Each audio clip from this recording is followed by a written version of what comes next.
Hey friends, welcome to our Beauty in the Pandemic series that we are continuing. And as you can tell, we're not in our normal space, which is kind of in our routine. And so we're here with Michael Perkins of the Perkins family, Tanya and Michaela, his wife Tanya, and his teen daughter Michaela, who drives the VW, who you've probably seen around St. Jude, are his family. And also, if you haven't met Michael, you will know his handiwork. He's the reason why we haven't burned down Cliff Temple yet. So if you remember, the Advent candles always caused a lot of, stress and cortisol levels rising because they teetered on the brink of burning everything down. If y'all remember, we ended up with these tapered candles that kept everything safe. That was a Michael Perkins contribution to St. Jude. So, everybody contributes to the church in their own ways, and Michael kept us very safe. And so, Michael, thanks for joining us. I am excited to be here. Thank you. Love it. So tonight is the Beauty in the Pandemic interior design, which, of course, if you're looking around, you're like, he seems qualified. So, Michael, why don't you just start with an introduction of yourself, a little bit about yourself, and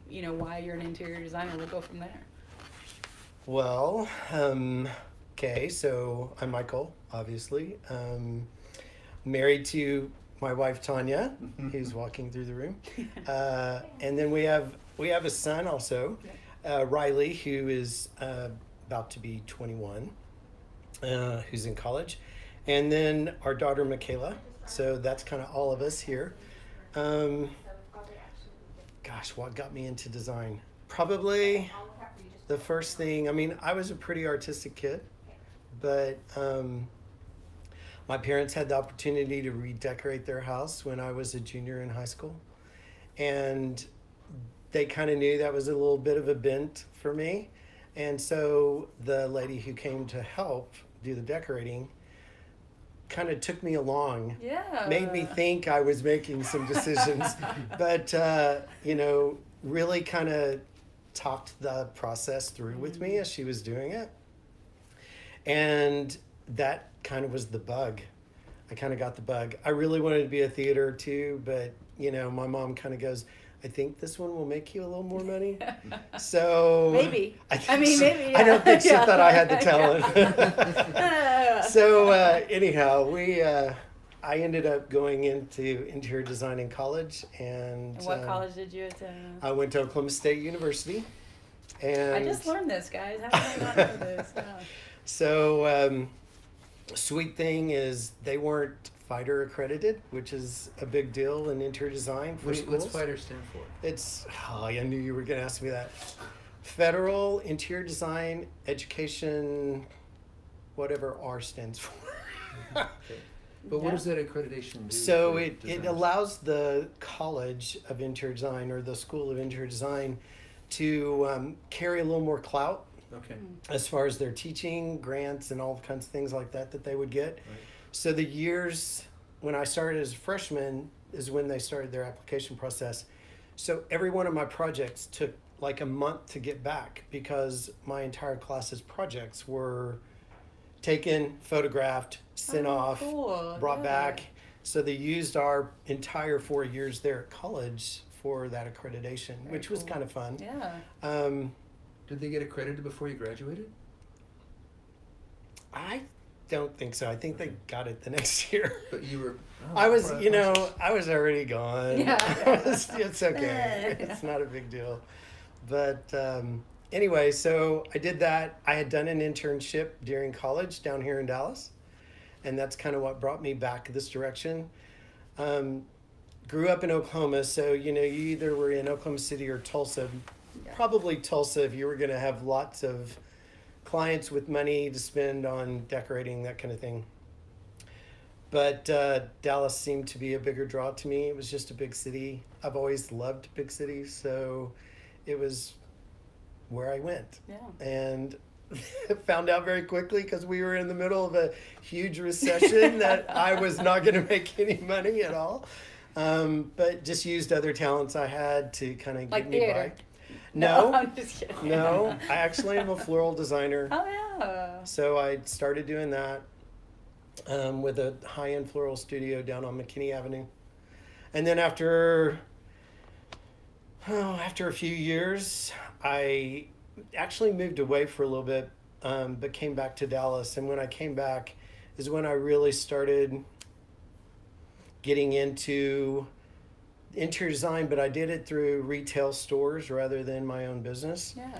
And after about 6 years of doing that, in the process, meeting my wife, having our first child, we decided we would go out on our own. I don't know what we were thinking, but anyway, it was a good thing, Yeah.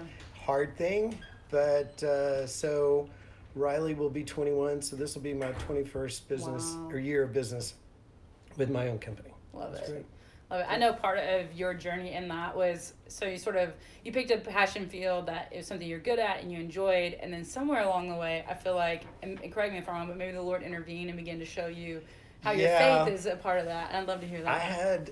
had a really hard season through interior design, primarily just thinking it was putting me in a world and a group of people I was really uncomfortable being with, for initially, and then came out of that, and a couple of things kind of helped me. The previous church we were part of, they just received me with open arms, with all my talents, all my, I'm sorry, that's in the wrong place. Can we move it over there? Did you not burn the sanctuary down yeah, with your your- advent candles? Your church looks like it's been added on every decade, which it has, but can we pull it into one decade, please?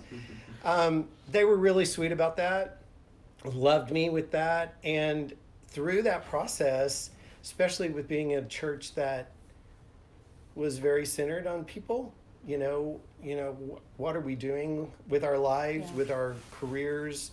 How do we touch the world with what we do? I was having a really hard time with that because it was all about the bigger client. How much money did they have to spend? Can I do some things that I've never done before for this client? And that usually takes money. And so I was really struggling because, I love clothes, I love things, I like to spend money. There was a process there of, is it all about the money or is it about what this actually brings Yeah. to the table, or does it bring something to the table? What did you find out that it brought to the table that kind of got you hooked? Well, okay, so I read a book called Heaven that Randy somebody gave Alcorn? me. Yes. And one of the things I took away from that was somebody said, read this because I think God's going to have you decorating unbelievable mansions in heaven. Love it. Yeah. And I mean, whether that's what it's going to be Yeah. or not, it just got me to thinking, well, good grief. God has created people with gifts and talents and then created the world with all this incredible, and these are my three big things: order, balance, and creativity. Yeah. And I just thought, wow, those are things that I do. Yeah. And then when I started realizing when I do them really well, my clients would come back and say, we are using this room more than we ever have because of what you've done to it, how you've set it up, or how you made it personal for us, or whatever the reason being. And so that was really big to me. I mean, all of a sudden I felt like, okay, it's not just about money, it's not just about the way it looks. It actually has some purpose behind it. So I had a cleaning crew come to my house yesterday, and we paid a lot of money to do. Basically, they're like, "So you want it to be move out ready?" And we're like, "We're not moving, but yes." I am so happy when I go in my room now. I haven't seen the carpet since I moved in, and I am like, it's amazing. Like, all that to say, like, really, they really did bring order to my chaotic bedroom, and it has been like the biggest spirit lift for me to go in my room and be like, I'm sitting on my chaise lounge and reading a book, and I have no disruption here. And so I feel like, I think it's something I don't know that I could have put words to, but hearing you say that, I'm like, oh, that's why, yeah. It's not just because I don't have to clean it now, it's that I get to enjoy the fact Yes. that it's clean, yeah. Well, and I think that's a big deal. One of the processes when I kind of put all this down on paper at one point, just how I was feeling about it. Our family, not in this current house, but in a previous house, we were in 1,200 square feet with two giant schnauzers, two kids, and two adults. And, I had my business out of the house, and we had everyone was living like crazy out of this house. Right.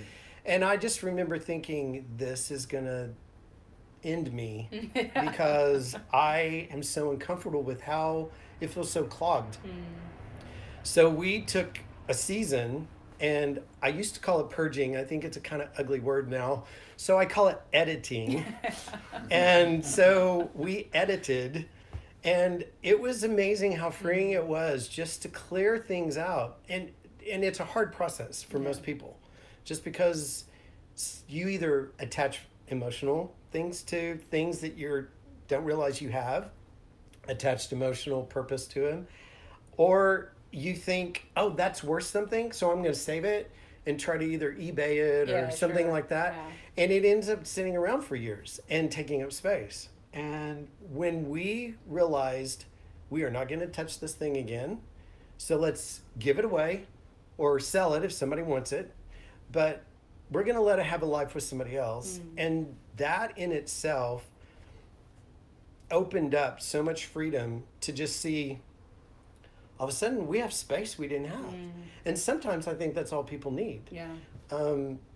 You know, I have 2 laptops from when I was in college 10 years ago in a closet in the spare room. Okay. Are you saying I should get rid of those? Yeah, you said, but Okay, I can't yeah, really I tell just- you that because I have 5 computers downstairs that are old. It's always is that safe for data? Although I know. don't know that those things will ever turn on ever I again. haven't got them cleaned off, so that's why I haven't. Yeah, gotten okay, rid I'm of glad them. we're, okay, that's good. It makes me feel better.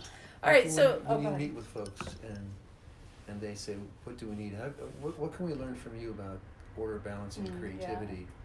And it's folks that live either in Oak Cliff or DeSoto or downtown. You don't have to have a lot of money to So what can you actually learn something, or at least feel better in the space that you live Yeah, in. that's it. So what's the first thing that you do when you go in? Well, a house is going to determine a lot because you've got traffic patterns, you know, how you walk through a room, how you're presented into a room, you know, like focal points, fireplace, TV, big windows. All those things are going to come into play on just where things can be sat, first of all. So I'm going to look at that. I want to also, I ask a lot of questions. I'm just like, how do you use this room now? How do you want to use it? You know, I'll go through almost every piece. Okay, is this an heirloom? Can I get rid of it? Is it, you know, I'm not, I ask those questions of what is important to them. So is it all part of order then? There's a givenness with the traffic pattern and with windows. So certain things you can't move around. You have to just, you can't change. Well, to me, order is, how do you go about, first of all, creating a foundation? Sometimes if your order is really cluttered or it's not set up right, the order can just not work. And some houses just weren't built right. And so sometimes that's why a remodel is better than trying to just come in and put a Band-Aid on something. I'm not saying that has to happen every time, but then you can go from there to balance. And balance is, you know, like focal points, like fireplaces and TVs. To me, those are things that can throw a room off balance. You know, I don't know about you all, but, you know, TV can be pretty important. Yeah. Well, and all of a agree. sudden you're in a room and everybody's got the furniture lined up in a half circle, all facing the best way to see the TV. Yeah. You know, I want that to be, I mean, that's just a part of our life. You're not going to be able to get rid of it in most rooms unless you can have a sitting room just for sitting and talking. But I want people to enjoy entertainment like TV, movies, that kind of thing. But, you know, I want this to happen. I want to be able to bring 2 people, 6 people, 10 people into a room if possible, and you be able to sit, even have your own conversation, but still feel like you're connected enough and you have a really great time connecting in a way that I think touches people with Jesus faster than a TV would do. Yeah. And that's one of my things. I mean, we're in a really fast culture. We're in a, you know, I'm on my phone culture. And I mean, let alone, I hardly see my kids because they're usually only in their rooms because they're on their devices.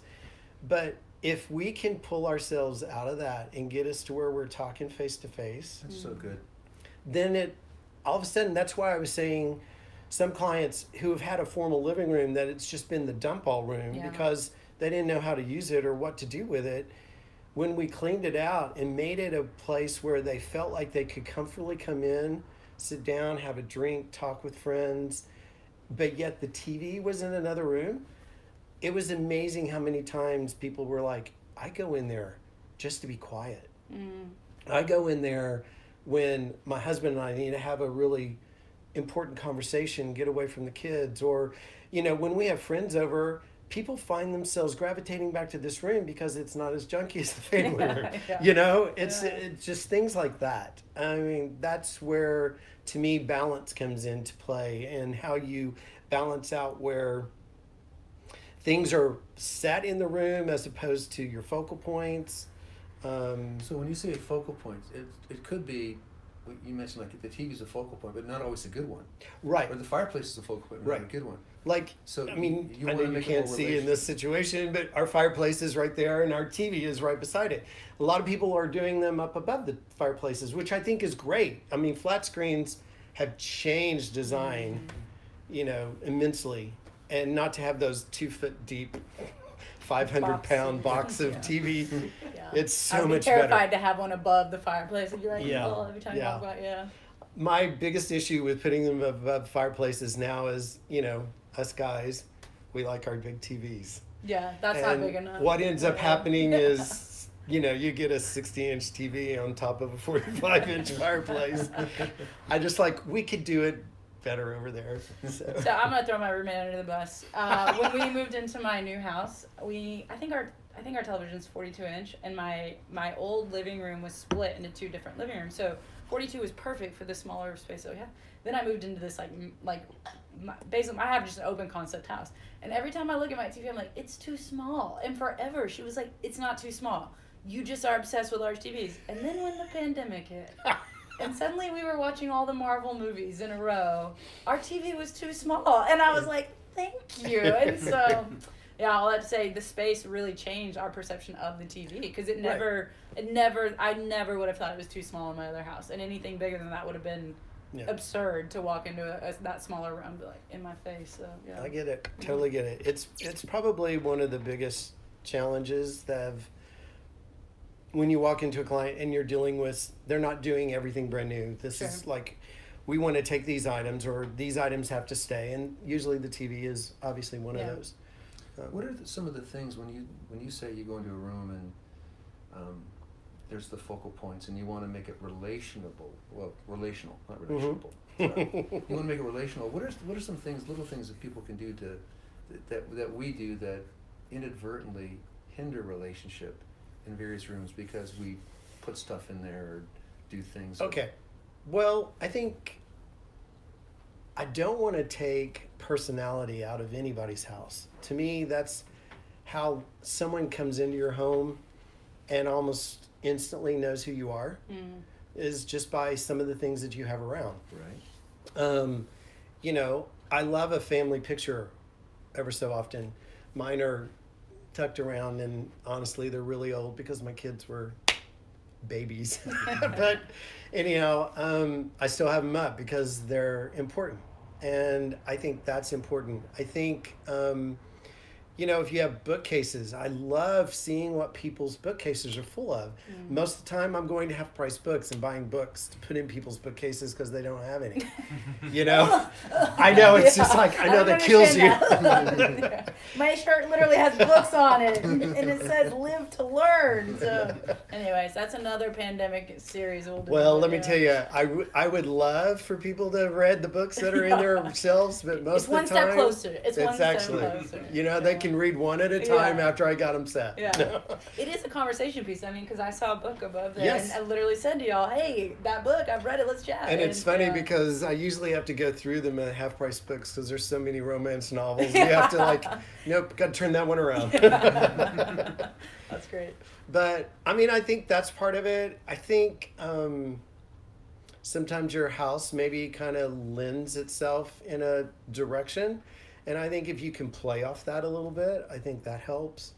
I really want to know kind of what the family deems important. Yeah.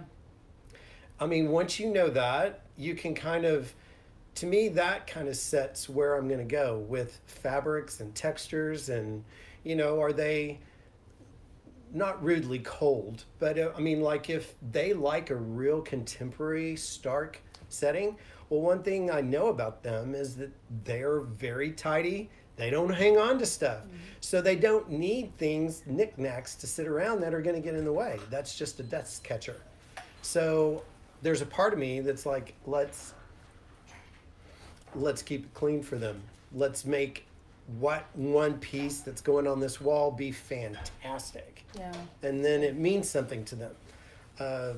But I don't know, does that get where you were trying to go? Thank you. So Okay. let's talk about, because you talked about balance, and then you talked about, Well, order and balance. yeah, and then, then creativity. So let's creativity. talk about that. I'd love to know just like maybe even some moments that you're most proud of that you were super creative in a space that, yeah. Ooh. I will have to say, I love our house. I mean, I I mean, do too, yeah. Explain stuff yeah. around here, like when Yeah. you just told us you've been here for 2 years. We've been here for 2 years.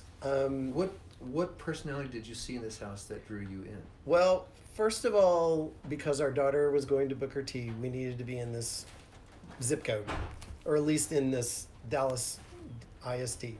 So because we were moving here, we kind of were like, well, maybe we'll look for a mid-century house.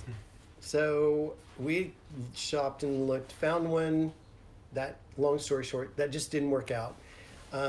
Among other things, were causing a whole bunch of issues in our life at that time. So we put it on hold, and then a couple months our realtor called and said, I look online, this one's going on MLS tomorrow. I think we should go see it. We set an appointment, went and saw it first thing. We literally walked in the door, y'all came in 20 feet. We were standing right there at the dining table and went right of contract. Right, contact, I love it. Because the I mean, you and Tanya both felt that same thing? yeah, which I will say that's a sweet deal because we've only owned one other house. Oh, that's good. We drove up to that house and both went, this is it. That's amazing, yeah. So, I mean, I love it. I'll tell you a sweet story about my wife. So I proposed. We were at her apartment the next day. She's on the phone with her mom talking wedding plans or whatever. And I just decided, this sofa is in the wrong place. I started rearranging her apartment. I started taking stuff off the walls and putting it other places. And so she stopped talking for a minute to her mom. She goes, I think I have a vision of what the rest of my life is going to look like. So I think it's pretty hard to live with a creative person Sure. sometimes. I mean, she's darn creative in her own ways. But she has put up with a lot. I will move things around in a matter of seconds. And she's like, oh, okay, we changed the house today. So, but yeah, we moved here and we moved in when we saw this house. What did you see? Well, I saw 1950s nostalgia America. Yeah. And I can't tell you I was necessarily really looking for that, but we fell in love with it. And there was something about being able to take that, because it had almost all of its original woodwork. In 2 of the rooms in the house, it has its original linoleum, I love which is it. incredible. It's so fun. It just it had so many things. And then the people who owned the house before us had redone the kitchen, but had only brought in incredible appliances, had left the cabinets and just redone the counters and the backsplash. And so it is incredible. I mean, I still have a bathroom that's completely original from 1954. And then, I don't know, it just gave me an opportunity to play like I play with clients' houses. And I never had done that with my own. So I love that. it was kind of fun. Yeah.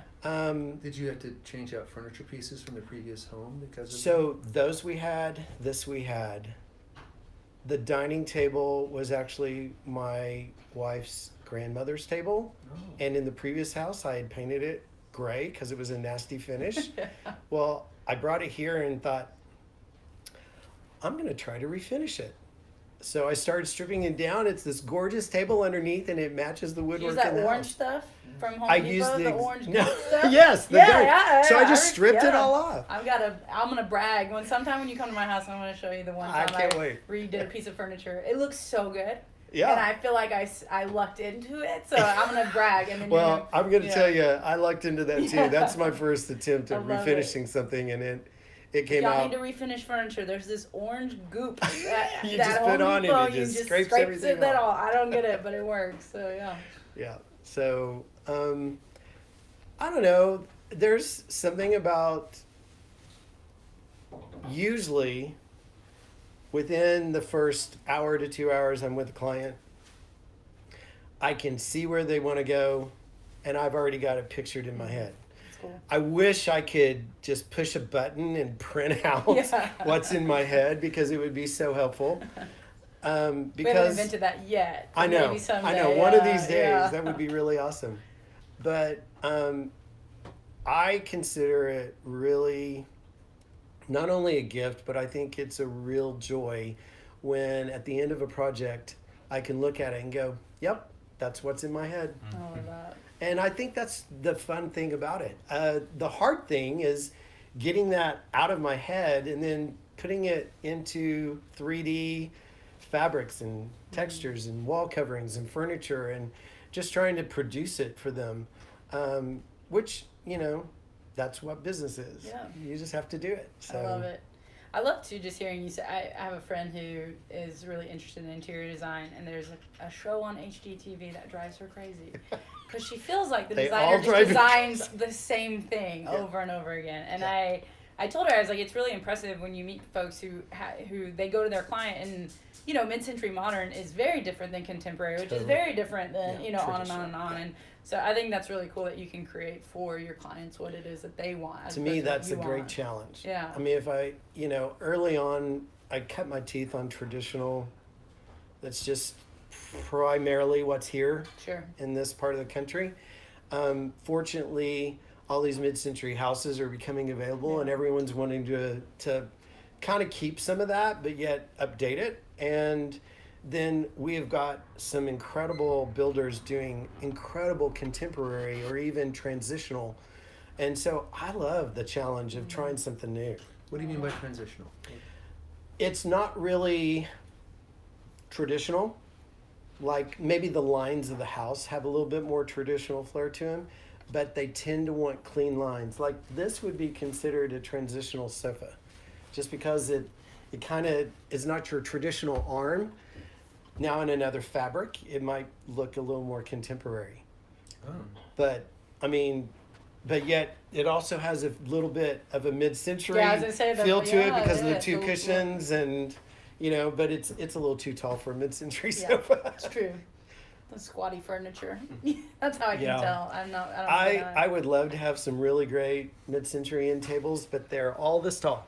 Mm. And my sofa, I don't like reaching over an arm of a sofa, especially a high arm, and not be able Dropping to a put drink. Yeah, and dropping the drink. Oh, there was supposed to be a table there. Yeah. I'm currently using an igloo cooler to put my drink, so I don't know if that's part of your design or not, but it's a mint. Believe green me, I've had color my and- pallets, my Yeah. shipping pallets, and my egg crates. This was a St. Jude event, and it just never went back into the garage, and it's got little cup holders, so my Hey. roommate hates it, but it works. It works. So, yeah. It works. Okay, so part of why we're doing this Beauty in the Pandemic series is because we're trying to bring beauty in a season that's not very beautiful. And people have been in their homes more than Yes. I'm sure they've ever been. And so I'd love just, obviously every home's different. And so maybe this is a hard question to answer, but just like any advice for folks that maybe they're getting tired of their house, like just any thoughts for them? I'd probably just go in the order I have. So I would say start with order, do some editing. I mean, we all have things sitting around that, Aunt June gave to us, and Aunt June has the worst taste. So, if you're not going to keep it, just get rid of it. So start with that. Yeah. Just clean it up a little bit. Clean some things out. Yeah. After that, the things that are important have space to go if they need to be stored, and the things that don't need to stay disappear. And then it gives you some freedom to say, wow, okay, yeah, this upholstery looks really, really bad. So is it worth cleaning? Or do I need to reupholster? Or is it just time for a new one? You know, work through that. I always think your money is best spent spending an hour, whether it's with me or somebody else, and say, where would you take me? If we said we need to keep these pieces, but the rest of it can go, where would you take me? I think it's worth the money to find that out, because you can either take it and run with it, or after you've done it and you've decided it doesn't work, call me back. I love that. Can you But- explain a little more? Order makes sense, and creativity does too. But when you say and balances, so what are you trying to balance in a room? Is it the people? Is it the Okay. objects? Is it So if this room was completely empty, that would be the fireplace, because it's brick, would be the heaviest thing in the room. Okay? At that point, the other two focals would have been these two big windows. To me, I mean, we hardly ever close the drapes, so the view outside is awesome. We love being able to. I'd live in a fishbowl if I could. I mean, I'm just that way. So I start by that, but like what I did is I knew I needed. Well, I had these three pieces of furniture I had to use. Well, the sofa made sense on this wall. because? Well, it's the biggest piece. It allows me to see everything in the room. I can watch TV most of the time. Most of the time I'm doing I already this. know. I already knew. But Yeah, I got one of those in my Yeah. house too. Yeah. but it allowed me, by putting the TV here on this corner, which fits perfectly underneath that little high window. It just allows us to enjoy the fireplace and the TV at the same time. So then, to balance that out, I needed something opposite of this, and it could have been something in color. It could have been something in weight. What we ended up doing was doing the china, which is, I mean, that was such a great find. We didn't have that. Yeah. And I'm trolling Facebook trying to find pieces of furniture that are mid-century. I love it. So that lady, she had that in her closet. It was her shoe storage. What? She It's had all her big high dollar. closet. I know, she had her high dollar shoes in that's there awesome. apparently. Her Allbirds and Converses? Yeah, Is that what I yeah, guess. $5 Allbirds Converse? I love how you've done the traffic flow in here, though, because I think what some people might do is say, well, let's put bigger chairs over here, or even the sofa here. Well, I had those over there. Okay. then Because I really loved this color of these chairs right there over here. But the reality is it ended up being too heavy over there. And explain what you mean by that. okay, so Oh. these are big solid pieces of furniture. Thank you, Austin. Are you doing a Yeah, 360? yeah, we just got a whole 360 now. Oh my gosh. Okay, I promise this isn't going to be an HGTV show. Might. Oh, no. They're just bulkier. They're more Yeah. solid. Whereas they're up on legs, and they also have some space between the arms and the back.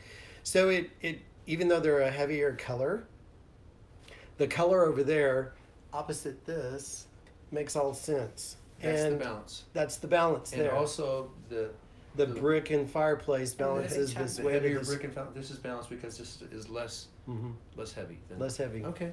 I mean, and you know what? That's all up for interpretation sometimes, to be Sure. real honest. I do know that just from early on, traffic patterns, how the arteries of a house, traffic patterns, weight and scale are just, God gave me the ability to see that. And I can walk into some place and just go, I'll be quiet and I won't say a darn thing. But in my head, I'm sitting there going, okay, that chair needs to be over there. That piece of art needs to go over on this wall instead of that one. I mean, I it's love just that, what yeah. happens in my head. Yeah. So if I stay in conversation, I quit doing that. Yeah.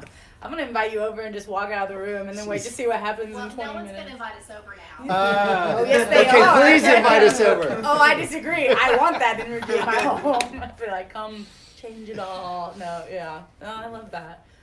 Michael, we're getting close to the end of this, but I would Of love course. just for you, I mean, you've been a guy who's lived enough life to have learned a few things. And so one of the questions we're asking folks is just any advice for our people at home, and whether it's interior design, color, art, or just things you've learned over the last few years as God has given you this gift, just things that you would want to bless our folks with? Gosh.